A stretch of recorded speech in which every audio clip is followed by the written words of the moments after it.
যারা একদম প্রথমবার এঁচড় কাটবেন তাদের জন্য আজকের এই ভিডিওটি।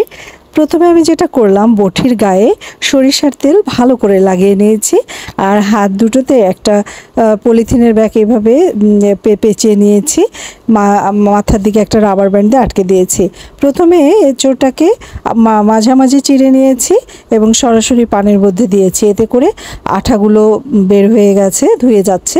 তারপরে আবারও 2 টুকরা করেছি, মানে টোটাল 4 ফালি করেছি। আপনার যেভাবে খুশি আপনি কেটে নিতে পারেন, আর তবে সঙ্গে সঙ্গে পানির মধ্যে ফেলে দিবেন।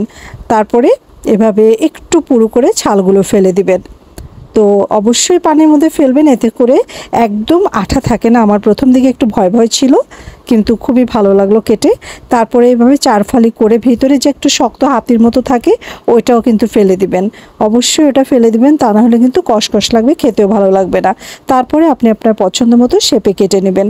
বড় করে রাখবেন না, মোটামুটি একদম ছোটও করবেন না, মাঝারি শেপে করে এভাবে সব এঁচড়গুলো কেটে নেবেন। হ্যালো ভিউয়ার্স, যারা ফার্স্ট টাইম আমার চ্যানেলে জয়েন করেছেন ওয়েলকাম জানাচ্ছি। তো এভাবে এঁচড়গুলো কেটে নেবেন। আর এঁচড়ের মধ্যে যদি আঠি হয়ে যায় তো সেক্ষেত্রে আঠির গায়ে যে আবরণটা থাকে সেটা একটু ফেলে দেওয়ার চেষ্টা করবেন, ছোট এঁচড় হলে ভালো।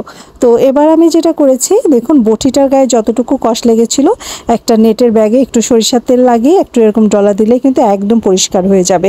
তারপর আমি এখন সংরক্ষণ করার জন্য দেখাচ্ছি। পানিটা ফুটে ওঠার পরে এর মধ্যে আমি আধা চামচ হলুদ দিয়েছি, আর এঁচড়গুলো দিয়ে দিলাম। আমি আসলে একটা পুরো কাঁঠালে অনেকগুলো হয়, আমি এটাকে 4 ভাগ করে আজকে 1 ভাগ রান্না করব, আর 3 ভাগ আমি রেখে দিব, তাই আমি সংরক্ষণটাও দেখাচ্ছি। তো এভাবে এঁচড়গুলো পানির মধ্যে দিয়ে ঘড়ি ধরে 4 থেকে 5 মিনিট ফোটালেই চলবে। এভাবে একটু নাড়াচাড়া করে দিবেন। এভাবে কিছুক্ষণ পরে দেখবেন যে বেশ এঁচড়গুলা পরিমাণে কিন্তু বেশ কমে যায়। তো এভাবে নাড়াচাড়া করে একটা স্ট্রেনারে ছেঁকে তারপরে ভালো করে ছেঁকে আপনারা সংরক্ষণ করবেন। আর ঠান্ডা হয়ে গেলে পলিথিনে পেঁচিয়ে ডিপ ফ্রিজে 2, 3, 4 মাস রেখে খেলেও নষ্ট হবে না। ভালো থাকবেন, বিদায় নিচ্ছি। Good bye.